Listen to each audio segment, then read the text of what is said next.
tadi sebagian sudah disampaikan oleh Pak Made bahwa Buleleng ini secara historis adalah sebuah daerah yang memang sangat cepat menerima perubahan, sangat cepat welcome terhadap perubahan.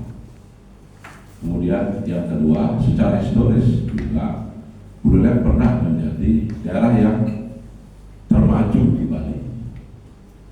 Tetapi secara pelan dan pasti setelah lewat tahun 60-an, semua kekuatan-kekuatan Buleleng, baik itu di dunia pendidikan, pemerintahan, kemudian di bidang ekonomi, itu semua secara pelan dan pasti itu berpindah ke selatan. Ini adalah sebuah fakta. Kemudian khususnya setelah pemilihan langsung, pemilihan bupati dan wakil bupati, itu pada 2004 ya, kita membangun Buleleng ini hampir 25 tahun dengan cara-cara pemilihan bupati dipilih langsung oleh masyarakat. Nah, apa yang terjadi selama 25 tahun ini? Saya akan tunjukkan data bahwa tahun 2010 indeks pembangunan manusia Buleleng itu berada pada ranking yang kelima. Tetapi tahun 2023 itu berusaha menjadi ranking ke-6. Indeks pembangunan manusia sebagai salah satu indikator keberhasilan pembangunan. Kemudian pertumbuhan ekonomi Kabupaten Buleleng tahun 2011 kita berada pada ranking ke-4, dan tahun 2023 kita berada pada ranking ke-6.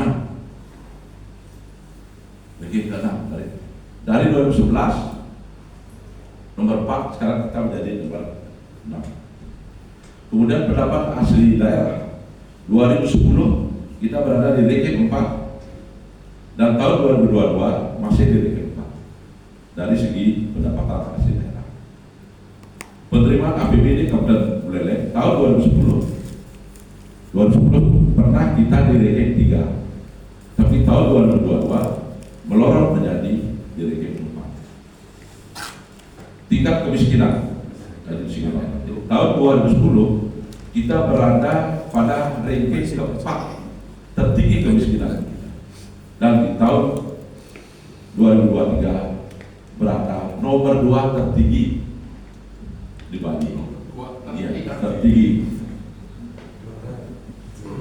Jadi apa yang dilakukan kita bicara sekarang, masalah ini faktanya memang kita selama 25 tahun kita membangun siapapun itu bupatinya, itu tidak ada kemajuan dibandingkan dengan kemajuan daerah kabupaten lain dengan data-data ini. Berarti ada sesuatu yang salah yang terjadi selama ini kita membangun Buleleng ini. Berarti harus ada suatu terobosan yang harus dilakukan. Salah satu menurut pengamatan kami yang menyebabkan kemandekan bahkan kemelorotan pembangunan 25 tahun di Buleleng ini adalah karena sistem pemilihan langsung ini cenderung kita membangun ini orientasinya adalah tepuk tangan yang cepat, ingin mendapat tepuk tangan yang cepat, bukan membangun secara konsepsional mendasar. Tepuk tangan yang cepat itu apa? Ya misalnya membangun, memberikan hibah dan sebagainya, cepat mendapat tepuk tangan dari pemerintah dalam rangka pemilihan bupati selanjutnya. Maka oleh karena demikian, maka kalau kita ingin membangun Buleleng ke depan ini, kita harus menghentikan motivasi itu. Nah, salah satu yang ingin menurut saya dikembangkan adalah kita harus bangun seluruh masyarakat Buleleng. Siapa mereka? Kaum petani, nelayan, peternak, kemudian UMKM, kemudian juga termasuk ASN. Mereka harus diberikan perhatian yang membangun langsung mengarah kepada mereka. Seperti contoh pertanian. Pertanian ini sangat terabaikan 25 tahun. Karena apa? Membangun pertanian itu hasilnya jangka panjang, menengah ke atas. Katakanlah kita mengarahkan petani untuk mereka diarahkan untuk menanam kualitas produksi untuk ekspor. hasilnya 6 tahun 7 tahun. Tidak menarik bagi siapapun.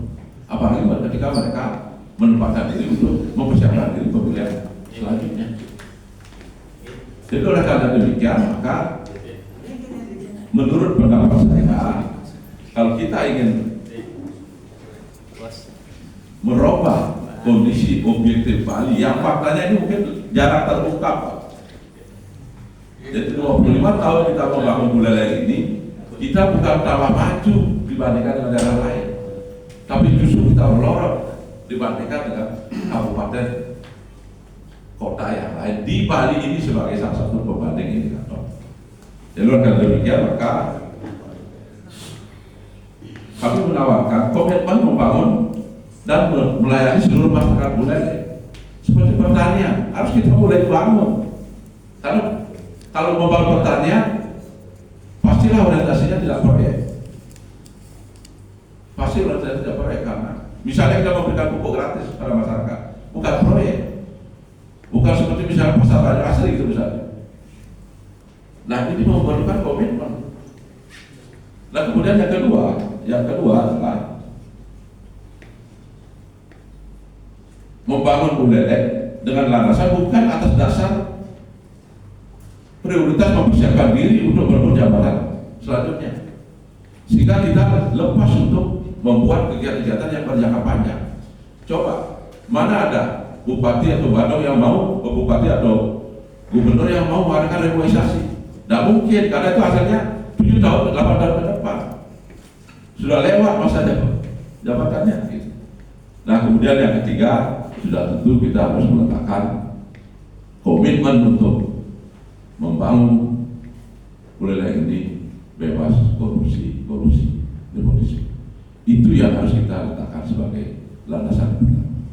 Jadi pendekatan proyek ini mungkin kita jauhkan, apalagi itu adalah pembangunan yang tidak secara langsung berdampak kepada kesejahteraan masyarakat. Saya contohkan Pasar Banyuasri, apa hubungannya dengan kesejahteraan masyarakat? 186 miliar. Tapi kalau 186 miliar kita arahkan untuk membangun pertanian, menyiapkan bibit gratis, pupuk kita kasih gratis, kemudian kita arahkan mereka menanam produk-produk yang berkualitas ekspor, ini akan menjadi masa depan mereka. Cuma ini memerlukan waktu, tidak cepat mendapat tepuk tangan. Tapi kalau saya memilih itu ke depan, kalau kita ingin mengangkat, karena ini seperti pertumbuhan ekonomi PDB per kapita, itu rumusnya sederhana. C plus 1 plus government expenditure plus export dan import. Jadi inilah yang dibangun. Konsumsi masyarakat ditingkatkan, kemudian investasi yang bersifat jangka panjang besar itu dorong. Jangan ditolak bandara itu misalnya, Balitara, karena dia akan memberikan dampak itu. Kemudian government expenditure ini kita arahkan untuk membangun sektor-sektor yang tidak berorientasi proyek.